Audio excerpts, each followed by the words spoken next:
നമസ്കാരം, പുതിയൊരു വീഡിയോയിലേക്ക് ഏവർക്കും സ്വാഗതം. +1 ഹ്യൂമാനിറ്റീസ് വിഷയത്തിൽ ഹിസ്റ്ററി പരീക്ഷ നടക്കാൻ പോവുകയാണ്. ഹിസ്റ്ററി പരീക്ഷയ്ക്ക് ഒബ്ജക്റ്റീവ് ടൈപ്പ് ചോദ്യങ്ങളിൽ ഇമ്പോർട്ടൻ്റ് ആയിട്ട് വരാവുന്ന മാതൃകാ ചോദ്യങ്ങളും ഉത്തരങ്ങളുമാണ് ഇന്ന് ഈ വീഡിയോയിൽ ഉൾപ്പെടുത്തിയിരിക്കുന്നത്. എല്ലാ വിദ്യാർത്ഥികളും ഈ വീഡിയോ നിർബന്ധമായും കാണുകയും നിങ്ങളുടെ എല്ലാ ഫ്രണ്ട്സിനും മാക്സിമം ഷെയർ ചെയ്യുകയും ചെയ്യുക. നിങ്ങൾ ഉൾപ്പെടുന്ന പഠന ഗ്രൂപ്പുകളിലേക്കൊക്കെ ഷെയർ ചെയ്യുക. ഒബ്ജക്റ്റീവ് ടൈപ്പ് ചോദ്യങ്ങളിൽ നമ്മൾ ഇവിടെ പ്രതിപാദിക്കുന്ന ടൈപ്പ് ചോദ്യങ്ങളാണ് ഏറ്റവും കൂടുതൽ വരാൻ സാധ്യതയുള്ളത്. തീർച്ചയായും നിങ്ങൾക്ക് 10 മാർക്ക് ഈ ഒരു ഭാഗത്ത് നിന്ന് സിമ്പിളായിട്ട് നേടിയെടുക്കാൻ കഴിയും. ഒന്നാമത്തെ ചോദ്യം, ഒറിജിൻ ഓഫ് സ്പീഷീസ് രചിച്ചതാര്? ഒറിജിൻ ഓഫ് സ്പീഷീസ് രചിച്ചതാര്? അതിൻ്റെ മറ്റൊരു ചോദ്യം കൂടെ നമുക്ക് വരാം. പരിണാമ സിദ്ധാന്തത്തിൻ്റെ പിതാവ് ആര്? ഉത്തരം ചാൾസ് ഡാർവിൻ. ഉത്തരം Charles Darwin. Origin of species രചിച്ചതാര് അല്ലെങ്കിൽ പരിണാമ സിദ്ധാന്തത്തിൻ്റെ പിതാവ് ആര്? Charles Darwin. ഹോമിനിഡുകൾ ഏത് കുടുംബത്തിൽപ്പെട്ടവരായിരുന്നു? രണ്ടാമത്തെ ചോദ്യം, ഹോമിനിഡുകൾ ഏത് കുടുംബത്തിൽപ്പെട്ടവരായിരുന്നു? ഹോമിനിഡേ. ഉത്തരം വരുന്നത് ഹോമിനിഡേ. മൂന്നാമത്തെ ചോദ്യം, വിദഗ്ധ മനുഷ്യർ എന്നറിയപ്പെടുന്നത് ആരാണ്? വിദഗ്ധ മനുഷ്യർ എന്നറിയപ്പെടുന്നത് ആരാണ്? മറ്റൊരു ചോദ്യം, ആദ്യ ഉപകരണ നിർമ്മാതാക്കൾ എന്നറിയപ്പെടുന്നത് ആരാണ്? ഈ രണ്ട് ചോദ്യത്തിൻ്റെ ഉത്തരം ഒന്നാണ്. ഉത്തരം വരുന്നത് ഹോമോ ഹാബിലിസ് എന്നാണ്. ഹോമോ ഹാബിലിസ് ആണ് വിദഗ്ധ മനുഷ്യർ എന്നറിയപ്പെടുന്നത്, അഥവാ ആദ്യ ഉപകരണ നിർമ്മാതാക്കൾ എന്നറിയപ്പെടുന്നത് ഹോമോ ഹാബിലിസ് ആണ്. നാലാമത്തെ ചോദ്യം, നിവർന്ന മനുഷ്യർ എന്നറിയപ്പെടുന്നത് ആര്? നിവർന്ന മനുഷ്യർ എന്നറിയപ്പെടുന്നത് ഹോമോ ഇറക്ടസ് ആണ്. ഹോമോ ഇറക്ടസ് ആണ് നിവർന്ന മനുഷ്യർ എന്നറിയപ്പെടുന്നത്. അഞ്ചാമത്തെ ചോദ്യം, ബുദ്ധിമാനായ മനുഷ്യർ എന്നറിയപ്പെടുന്നത് ആര്? ബുദ്ധിമാനായ മനുഷ്യർ എന്നറിയപ്പെടുന്നത് ഹോമോ സാപ്പിയൻസ് ആണ്. ബുദ്ധിമാനായ മനുഷ്യർ എന്നറിയപ്പെടുന്നത് ഹോമോ സാപ്പിയൻസ് ആണ്. ആറാമത്തെ ചോദ്യം, മെസപ്പൊട്ടോമിയയിലെ ആദ്യ ഭാഷ ഏതാണ്? സുമേറിയനാണ് മെസപ്പൊട്ടോമിയയിലെ ആദ്യ ഭാഷ. ഏഴാമത്തെ ചോദ്യം, ഇടയമേഖലയിൽ വളർന്നു വന്ന വ്യാപാര നഗരം ഏത്? ഇടയമേഖലയിൽ വളർന്നു വന്ന വ്യാപാര നഗരം ഏത്? ഇതിന് മറ്റൊരു ചോദ്യം, രാജകീയ തലസ്ഥാന നഗരം എന്നറിയപ്പെടുന്നത് ഏതാണ്? മാരി ആണ് ഉത്തരം. ഉത്തരം മാരിയാണ്. ഇടയമേഖലയിൽ വളർന്നു വന്ന വ്യാപാര നഗരം അഥവാ രാജകീയ തലസ്ഥാനം എന്നറിയപ്പെടുന്നത് മാരി ആണ്.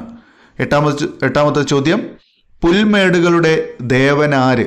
പുൽമേടുകളുടെ ദേവൻ ആര്? ഉത്തരം വരുന്നത് ഡേഗൺ ആണ്. ദേവൻ ഡേഗൺ. ഓക്കെ, പുൽമേടുകളുടെ ദേവനാണ് ഡേഗൺ എന്നറിയപ്പെടുന്നത്. ഒൻപതാമത്തെ ചോദ്യം, പ്രണയത്തിൻ്റെയും യുദ്ധത്തിൻ്റെയും ദേവതയുടെ പേരെന്ത്? പ്രണയത്തിൻ്റെയും യുദ്ധത്തിൻ്റെയും ദേവതയുടെ പേര് ഇനന്ന എന്നാണ്. ഇനന്നയാണ് പ്രണയത്തിൻ്റെയും യുദ്ധത്തിൻ്റെയും ദേവതയായിട്ട് അറിയപ്പെടുന്നത്. പത്താമത്തെ ചോദ്യം, മെസപ്പൊട്ടോമിയയിലെ ഇതിഹാസ കാവ്യം എന്തു പേരിലാണ് അറിയപ്പെടുന്നത്? മെസപ്പൊട്ടോമിയയിലെ ഇതിഹാസ കാവ്യം ഗിൽഗമേഷിൻ്റെ ഇതിഹാസം എന്നറിയപ്പെടുന്നത്. ഗിൽഗമേഷിൻ്റെ ഇതിഹാസം എന്നറിയപ്പെടുന്നത് എന്താണ്? മെസപ്പൊട്ടോമിയയിലെ ഇതിഹാസ കാവ്യമാണ്. തിരിച്ചും ചോദിക്കാം, മെസപ്പൊട്ടോമിയയിലെ ഇതിഹാസ കാവ്യം ഏത്? ഗിൽഗമേഷിൻ്റെ ഇതിഹാസം. 11ാമത്തെ ചോദ്യം, റോമ സാമ്രാജ്യത്തിൻ്റെ ഹൃദയം എന്നറിയപ്പെടുന്നത് എന്താണ്? റോമ സാമ്രാജ്യത്തിൻ്റെ ഹൃദയം എന്നറിയപ്പെടുന്നത് മെഡിറ്ററേനിയൻ ആണ്. റോമ സാമ്രാജ്യത്തിൻ്റെ ഹൃദയം എന്നറിയപ്പെടുന്നത് മെഡിറ്ററേനിയൻ ആണ്. 12ാമത്തെ ചോദ്യം, റോമൻ നഗരം സ്ഥിതി ചെയ്യുന്നത് ഏത് നദിക്കരയിലാണ്? റോമൻ നഗരം സ്ഥിതി ചെയ്യുന്നത് ടൈബർ നദിയുടെ തീരത്താണ്. റോമൻ നഗരം സ്ഥിതി ചെയ്യുന്നത് ടൈബർ നദിയുടെ തീരത്താണ്. 13ാമത്തെ ചോദ്യം, ആദ്യ റോമ ചക്രവർത്തി ആരാണ്? ആദ്യ റോമ ചക്രവർത്തി അഗസ്റ്റസ് സീസർ ആണ്. ആദ്യ റോമ ചക്രവർത്തി അഗസ്റ്റസ് സീസർ ആണ്. അദ്ദേഹത്തിൻ്റെ മറ്റൊരു പേരാണ് ഒക്ടേവിയൻ. ഒക്ടേവിയൻ എന്നാണ് അദ്ദേഹത്തിൻ്റെ മറ്റൊരു പേര്. ആദ്യ റോമ സാമ്രാജ്യത്തിൻ്റെ ചക്രവർത്തി എന്നറിയപ്പെടുന്നത് അല്ലെങ്കിൽ റോമ ചക്രവർത്തി എന്നറിയപ്പെടുന്നത് അഗസ്റ്റസ് സീസർ, മറ്റൊരു പേര് ഒക്ടേവിയൻ. 14-ാമത്തെ ചോദ്യം, അടുപ്പിന്റെ ആകൃതിയിലുള്ള കുടിലുകളുടെ പേര്. അടുപ്പിന്റെ ആകൃതിയിലുള്ള കുടിലുകളുടെ പേര് മപാലിയ എന്നാണ്. അടുപ്പിന്റെ ആകൃതിയിലുള്ള കുടിലുകളുടെ പേര് മപാലിയ എന്നാണ്. 15-ാമത്തെ ചോദ്യം, നാച്ചുറൽ ഹിസ്റ്ററിയുടെ രചയിതാവ് ആരാണ്? നാച്ചുറൽ ഹിസ്റ്ററിയുടെ രചയിതാവ് പ്ലീനി ആണ്. നാച്ചുറൽ ഹിസ്റ്ററിയുടെ രചയിതാവ് പ്ലീനി ആണ്. 16-ാമത്തെ ചോദ്യം, സ്പെയിനിലെ ഹിൽ ടോപ്പ് വില്ലേജുകൾ അറിയപ്പെടുന്ന പേര്. സ്പെയിനിലെ ഹിൽ ടോപ്പ് വില്ലേജുകൾ അറിയപ്പെടുന്ന പേര് കാസ്റ്റല്ല. സ്പെയിനിലെ ഹിൽ ടോപ്പ് വില്ലേജുകൾ അറിയപ്പെടുന്ന പേര് കാസ്റ്റല്ല. ഉത്തരം വരുന്നത് കാസ്റ്റല്ല. 17-ാമത്തെ ചോദ്യം, കോൺസ്റ്റന്റൈൻ ചക്രവർത്തി പുറത്തിറക്കിയ സ്വർണ്ണ നാണയം. കോൺസ്റ്റന്റൈൻ ചക്രവർത്തി പുറത്തിറക്കിയ സ്വർണ്ണ നാണയം സോളിഡസ്. കോൺസ്റ്റന്റൈൻ ചക്രവർത്തി പുറത്തിറക്കിയ സ്വർണ്ണ നാണയം സോളിഡസ് എന്നറിയപ്പെടുന്നു. 18-ാമത്തെ ചോദ്യം, പ്രിൻസിപ്പേറ്റ് സ്ഥാപിച്ചത് ആരാണ്? പ്രിൻസിപ്പേറ്റ് സ്ഥാപിച്ചത് അഗസ്റ്റസ് സീസർ ആണ്. ആദ്യ റോമ ചക്രവർത്തിയായ അഗസ്റ്റസ് സീസർ ആണ് പ്രിൻസിപ്പേറ്റ് സ്ഥാപിച്ചത്. 19-ാമത്തെ ചോദ്യം, ആദ്യത്തെ 4 ഖലീഫമാർ ആരൊക്കെയാണ്? ആദ്യത്തെ 4 ഖലീഫമാർ ആരൊക്കെയാണ്? താഴെ തന്നിരിക്കുന്നവയിൽ കൂട്ടത്തിൽപ്പെടാത്തത് ഏത് എന്നൊക്കെ ചോദിക്കാം. അബൂബക്കർ, ഉമർ, ഉസ്മാൻ, അലി. അബൂബക്കർ, ഉമർ, ഉസ്മാൻ, അലി എന്നിവരാണ് ആദ്യത്തെ 4 ഖലീഫമാർ. 20-ാമത്തെ ചോദ്യം, ഉമയ്യദുകളുടെ തലസ്ഥാനം അറിയപ്പെടുന്നത് ഡമാസ്കസ് ആണ്. ഡമാസ്കസ് ആണ് ഉത്തരം. 21-ാമത്തെ ചോദ്യം, അബ്ബാസിദുകളുടെ തലസ്ഥാനം അറിയപ്പെടുന്നത് എന്ത് പേരിലാണ്? അബ്ബാസിദുകളുടെ തലസ്ഥാനം അറിയപ്പെടുന്നത് ബാഗ്ദാദ് എന്നാണ്. അബ്ബാസിദുകളുടെ തലസ്ഥാനം ബാഗ്ദാദ് എന്നറിയപ്പെടുന്നു. 22-ാമത്തെ ചോദ്യം, ഉമയ്യദ് വംശത്തിന്റെ സ്ഥാപകൻ മുആവിയ ആണ് ഉത്തരം. ഉമയ്യദ് വംശത്തിന്റെ സ്ഥാപകൻ മുആവിയ. 23-ാമത്തെ ചോദ്യം, ഡോം ഓഫ് ദി റോക്ക് പണികഴിപ്പിച്ചത് ആര്? ഡോം ഓഫ് ദി റോക്ക് പണികഴിപ്പിച്ചത് അബ്ദുൾ മാലിക് ആണ്.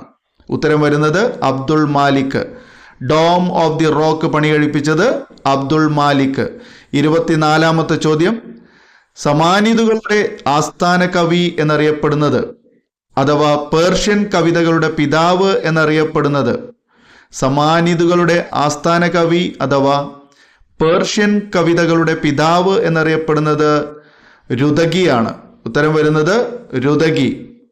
25-ാമത്തെ ചോദ്യം, ഫ്യൂഡൽ സമൂഹം എന്ന കൃതി രചിച്ചതാര്? ഫ്യൂഡൽ സമൂഹം എന്ന കൃതി രചിച്ചത് മാർക്ക് ബ്ലോക്ക് ആണ്. മാർക്ക് ബ്ലോക്ക് ആണ് ഫ്യൂഡൽ സമൂഹം എന്ന കൃതി രചിച്ചത്. 26-ാമത്തെ ചോദ്യം, ഫ്യൂഡലിസം ആദ്യമായി ആരംഭിച്ചത് എവിടെയാണ്? ഫ്യൂഡലിസം ആദ്യമായി ആരംഭിച്ചത് ഫ്രാൻസിലാണ്. ആൻസർ വരുന്നത് ഫ്രാൻസിൽ. 27-ാമത്തെ ചോദ്യം, കത്തോലിക്ക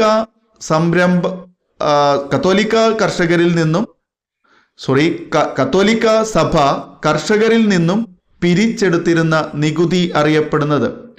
കത്തോലിക്ക സഭ കർഷകരിൽ നിന്നും പിരിച്ചെടുത്തിരുന്ന നികുതി അറിയപ്പെടുന്നത് ടൈദ് എന്നാണ്. ടൈദ്. കത്തോലിക്ക സഭ കർഷകരിൽ നിന്നും പിരിച്ചെടുത്തിരുന്ന നികുതി ടൈഗ് എന്നാണ് അറിയപ്പെടുന്നത്. ടൈദ് എന്നാണ് അറിയപ്പെടുന്നത്. 28-ാമത്തെ ചോദ്യം, രാജാവ് കർഷകരിൽ നിന്നും പിരിച്ചെടുത്തിരുന്ന നികുതി ടെയ്ലി എന്നാണ് ആൻസർ വരുന്നത്. രാജാവ് കർഷകരിൽ നിന്നും പിരിച്ചെടുത്തിരുന്ന നികുതിയാണ് ടെയ്ലി. കത്തോലിക്ക സഭ കർഷകരിൽ നിന്നും പിരിച്ചെടുത്തിരുന്ന നികുതി ടൈദ് ആണ്. രാജാവ് കർഷകരിൽ നിന്നും പിരിച്ചെടുത്തിരുന്ന നികുതി ടെയ്ലി ആണ്. 29-ാമത്തെ ചോദ്യം, നവോത്ഥാനം ആരംഭിച്ചത് എവിടെയാണ്? നവോത്ഥാനത്തിന്റെ ആരംഭം അല്ലെങ്കിൽ നവോത്ഥാനത്തിന് ആരംഭം കുറിച്ച രാജ്യം ഇറ്റലിയാണ്. നവോത്ഥാനത്തിന് ആരംഭം കുറിച്ചത് ഇറ്റലിയിലാണ്. 30-ാമത്തെ ചോദ്യം, മതനവീകരണ പ്രസ്ഥാനം ആരംഭിച്ചത് എവിടെയാണ്? മതനവീകരണ പ്രസ്ഥാനം ആരംഭിച്ചത് ജർമ്മനിയിലാണ്. അതിന് നേതൃത്വം നൽകിയത് മാർട്ടിൻ ലൂഥർ ആണ്. മതനവീകരണ പ്രസ്ഥാനം ആരംഭിച്ചത് ജർമ്മനിയിൽ മാർട്ടിൻ ലൂഥറിന്റെ നേതൃത്വത്തിൽ. 31ാമത്തെ ചോദ്യം, പ്രതിമത നവീകരണ പ്രസ്ഥാനത്തിന്റെ നേതാവ് ആരാണ്? പ്രതിമത നവീകരണ പ്രസ്ഥാനത്തിന്റെ നേതാവ് എന്നറിയപ്പെടുന്നത് ഇഗ്നേഷ്യസ് ലയോളയാണ്. പ്രതിമത നവീകരണ പ്രസ്ഥാനത്തിന്റെ നേതാവ് എന്നറിയപ്പെടുന്നത് ഇഗ്നേഷ്യസ് ലയോള. 32ാമത്തെ ചോദ്യം, ആസ്റ്റക്കുകളുടെ തലസ്ഥാനം എന്നറിയപ്പെടുന്നത് ടെക്നോക്ടിലാൻ ആണ്. ആൻസർ വരുന്നത് ടെനോക്ടിലാൻ ആണ്. ടെനോക്ടിലാൻ. ആസ്റ്റക്കുകളുടെ തലസ്ഥാനം എന്നറിയപ്പെടുന്നത് ടെനോക്ടിലാൻ ആണ്. ആൻസർ വരുന്നത് ടെനോക്ടിലാൻ. ആസ്റ്റക്കുകൾ നിർമ്മിച്ച കൃത്രിമ ദ്വീപുകൾ എന്തു പേരിലാണ് അറിയപ്പെടുന്നത്? ആസ്റ്റക്കുകൾ നിർമ്മിച്ച കൃത്രിമ ദ്വീപുകൾ ചിനബാസ് എന്ന പേരിലാണ് അറിയപ്പെടുന്നത്. 33ാമത്തെ ചോദ്യം, ആസ്റ്റക്കുകൾ നിർമ്മിച്ച കൃത്രിമ ദ്വീപുകൾ അറിയപ്പെടുന്നത് ചിനബാസ് എന്നാണ്. 34ാമത്തെ ചോദ്യം, പ്രഭുക്കന്മാരുടെ മക്കൾ പഠിക്കുന്ന ആസ്റ്റക് വിദ്യാലയം എന്തു പേരിൽ അറിയപ്പെടുന്നു? പ്രഭുക്കന്മാരുടെ മക്കൾ പഠിക്കുന്ന ആസ്റ്റക് വിദ്യാലയം കൽമക്കക് എന്നാണ് അറിയപ്പെടുന്നത്. കൽമക്കക് എന്നാണ് അറിയപ്പെടുന്നത്. പ്രഭുക്കന്മാരുടെ മക്കൾ പഠിക്കുന്ന ആസ്റ്റക് വിദ്യാലയം അറിയപ്പെടുന്നത് കൽമക്കക് എന്നാണ്. 35ാമത്തെ ചോദ്യം, സാധാരണക്കാരുടെ മക്കൾ പഠിക്കുന്ന ആസ്റ്റക് വിദ്യാലയം ടെപ്പോക്കെല്ലി എന്നറിയപ്പെടുന്നു. ടെപ്പോക്കെല്ലി എന്നാണ് അറിയപ്പെടുന്നത്. സാധാരണക്കാരുടെ മക്കൾ പഠിക്കുന്ന ആസ്റ്റക് വിദ്യാലയമാണ് ടെപ്പോക്കെല്ലി. പ്രഭുക്കന്മാരുടെ മക്കൾ പഠിക്കുന്ന ആസ്റ്റക് വിദ്യാലയം കൽമക്കക് ആണ്. സാധാരണക്കാരുടെ മക്കൾ പഠിക്കുന്ന ആസ്റ്റക് വിദ്യാലയം ടെപ്പോക്കെല്ലി ആണ്. 36ാമത്തെ ചോദ്യം, ഇൻകകളുടെ ഭാഷ കൊച്ചുവയാണ്. ഇൻകകളുടെ ഭാഷ കെച്ചുവ. ഇൻകകളുടെ ഭാഷ കെച്ചുവ. ഓക്കെ, ഇൻകകളുടെ ഭാഷ അറിയപ്പെടുന്നത് കെച്ചുവ എന്നാണ്. 37ാമത്തെ ചോദ്യം, ഇൻകകളുടെ ആദ്യ രാജാവ് മാൻകോ കെപ്പക് എന്നറിയപ്പെടുന്നു. ഇൻകകളുടെ ആദ്യ രാജാവ് മാൻകോ കെപ്പക് ആണ്. മാൻകോ കെപ്പക്. ഇൻകകളുടെ ആദ്യ രാജാവ് മാൻകോ കെപ്പക്. 38ാമത്തെ ചോദ്യം, ചരടുകളിൽ ഗണിത യൂണിറ്റുകൾ സൂചിപ്പിക്കുന്ന സമ്പ്രദായം. ചരടുകളിൽ ഗണിത യൂണിറ്റുകൾ സൂചിപ്പിക്കുന്ന സമ്പ്രദായം ക്യുപ്പു എന്നാണ് അറിയപ്പെടുന്നത്. ഉത്തരം ക്യുപ്പു ആണ്. ചരടുകളിൽ ഗണിത യൂണിറ്റുകൾ സൂചിപ്പിക്കുന്ന സമ്പ്രദായം ക്യുപ്പു ആണ്. 39ാമത്തെ ചോദ്യം, വ്യാവസായിക വിപ്ലവം ആരംഭിച്ചത് എവിടെയാണ്? ഇംഗ്ലണ്ടിലാണ് വ്യാവസായിക വിപ്ലവം ആരംഭിച്ചത്. 39ാമത്തെ ചോദ്യം, വ്യാവസായിക വിപ്ലവം ആരംഭിച്ചത് എവിടെ? ഇംഗ്ലണ്ടാണ് ഉത്തരം വരുന്നത്. 40ാമത്തെ ചോദ്യം, ജപ്പാനിലെ പട്ടാള മേധാവികൾ അറിയപ്പെടുന്നത് ഷോഗൺ എന്ന പേരിലാണ്.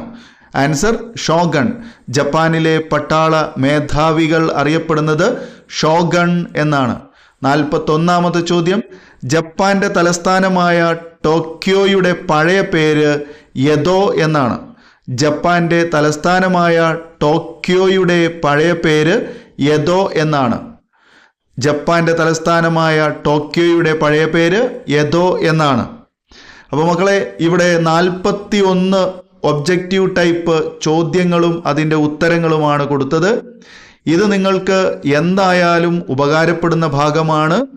ഇനിയും ചേരുംപടി ചേർക്കുന്ന തരത്തിലുള്ള ചോദ്യങ്ങളും അതുപോലെ തന്നെ പ്രധാനപ്പെട്ട വർഷങ്ങളും ഉൾപ്പെടുത്തിക്കൊണ്ടുള്ള വീഡിയോ ഉടനെ തന്നെ നിങ്ങൾക്ക് ലഭിക്കുന്നതാണ്.